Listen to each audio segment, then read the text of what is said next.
Records.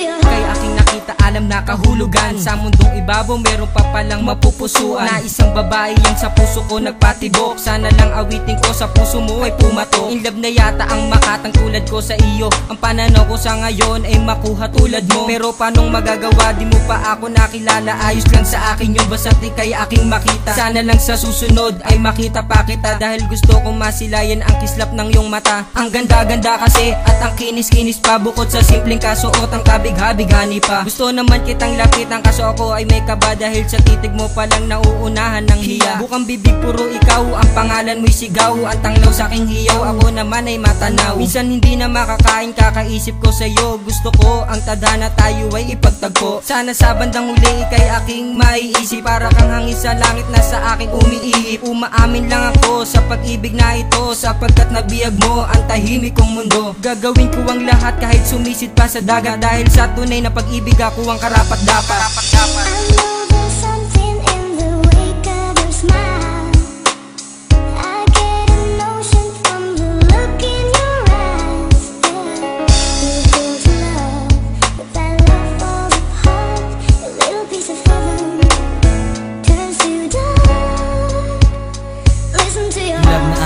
Ako sa'yo aking mahal, pag-ibig mo sana girl sa'kin ay magtatagal. Pinilit kalimutan ang lahat ng problema. Mahal kita at ito lang ang aking pruweba na aking dasal na sa'yo makasal. Magtsatsaga ako kahit walang pang-almusal, na ikaw lang talaga ang aking minamahal. Ang buhay kong ito para lang sa'yo mahal. Huwag mo lang palampasin ang gabing ito, dahil mababaliw ako pag wala ka sa piling ko. Na ako'y nananalangin na sa kantang ito, na mapatunayan ko na ika'y mahal ko. Ikaw lang lagi ang sumasagi sa isipan ko. Oo, mahal kita, bakit ako nalilito? Minsan akala ko ako ay umiibig, nung dumaan ka sa harap ako ay napatitig. Mahal kita, in love ako dahil sa'yo. Pakinggan mo sana ang awitin ko para sa'yo. Nung nakilala kita para bang isang regalo. Akala ko tayo na at ako na ang nanalo. Subalit nang makita ko na may kasama ka, di ko alam kung bakit ganito na lang ang aking kaba. Na may umahad lang, na parang wala lang. Pag-ibig ko sa'yo ay wala nang hangganan.